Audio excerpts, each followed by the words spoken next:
आपकी कंपनी के प्रोडक्ट्स मेरे बेटे को अच्छे लगते हैं। होम डिलीवरी हो सकती है? एड्रेस बोलिए, हो जाएगा मैडम। पाटलिपुत्र, गोरेगांव। सिद्धू, अंदर जाके खेलो ना, कितना तंग करते हो। आ गए आप? बहुत पंक्चुअल है। हेलो पक्या, कैसे हो पक्या? मैडम,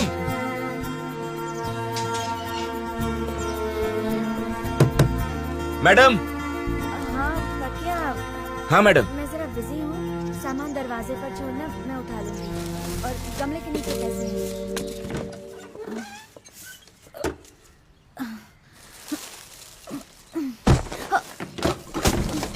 मैडम, मैडम, क्या हुआ मैडम? आप ये सामान किसके लिए मंगवाती हैं? आपका बेटा तो मर चुका है, हर तरफ कैमरा लगा हुआ है, अपनी हालत तो देखो, आखिर ये चल क्या रहा है? मुझे बताओ, नहीं तो मैं पुलिस के पास जाऊंगा। मेरे हस्बैंड की अचानक एक्सीडेंट में मौत हुई। मेरे पास मेरे जीने की एक ही वजह थी, और वो था मेरा बेटा सिद्धू। उसे संभालते हुए खुद को भी संभालने लायक हो गई, लेकिन ये खुशी के दिन ज्यादा नहीं टिके। वो धीरे धीरे बीमार रहने लगा। मुझे लगा नॉर्मल बीमारी है। डॉक्टर ने सिटी स्कैन करवाया।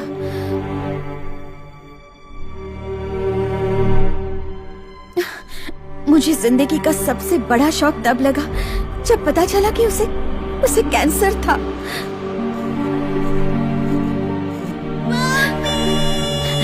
सिद्धू,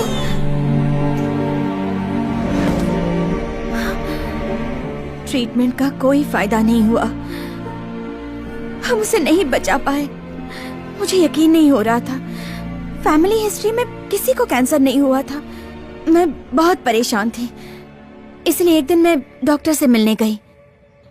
क्या मैं इसकी वजह जान सकती हूँ डॉक्टर? पैक्ड फूड या ड्रिंक्स टेस्टी बनाने और उनकी ड्यूरेबिलिटी बढ़ाने के लिए ज्यादातर फूड कंपनीज हार्मफुल प्रिजर्वेटिव्स और केमिकल्स ऐड करते हैं। टेस्ट अच्छा होने से बच्चों को उनकी आदत पड़ जाती है। इससे लॉन्ग रन में कुछ बच्चों के इंटरनल बॉडी पार्ट्स में डैमेजेस होने लगते हैं। Depending on their resistance capacity to fight diseases, कुछ बच्चों पर उसका कम असर होता है, वहीं दूसरी ओर कुछ बच्चों पर ज्यादा हार्मफुल इफेक्ट होता है। अब स्ट्रॉन्ग इम्यून वाले बच्चे ट्रीटमेंट के बाद रिकवर हो जाते हैं, पर बहुत से कमजोर इम्यूनिटी वाले बच्चे अपनी जान गंवा बैठते हैं।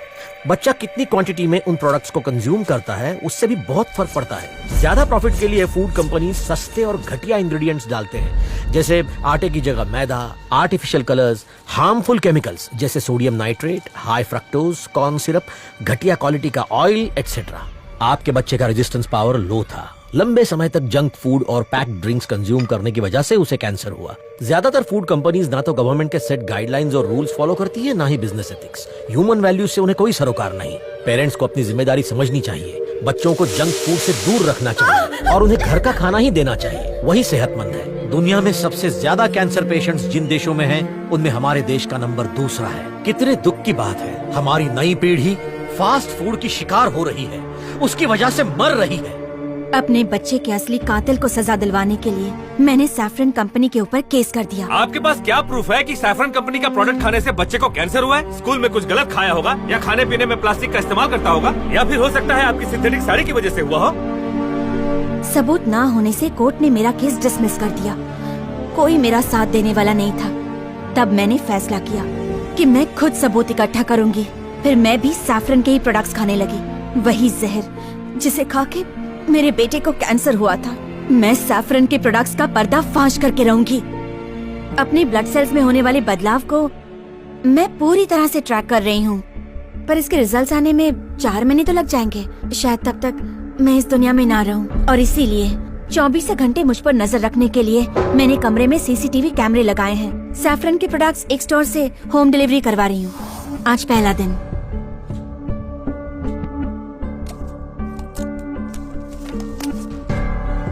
ये लो मैडम, चेक कर लो।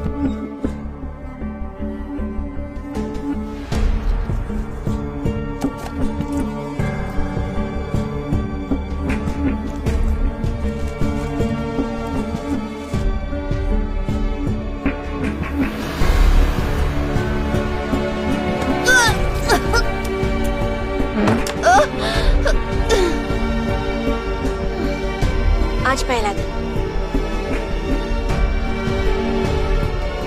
अब मैं नहाने जा रही हूँ। बाथरूम में खाना नहीं है, पर किसी को शक ना हो इसलिए बाथरूम में भी कैमरे लगवाए हैं। क्या ये सबूत काफी होंगे? मैडम, मैं एक गली का गुंडा था मैडम। मैंने बहुत से खून होते हुए देखे हैं, लेकिन आपका इस तरह खुद को मारना मैं नहीं देख सकता मैडम। मैं आपकी हर तरह से मदद करूंगा।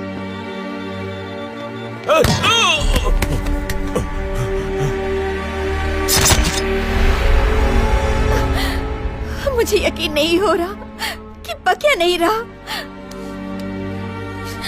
कैसा समाज है हमारा कि एक माँ के हाथों अपने बच्चों की हत्या करवा रहा है।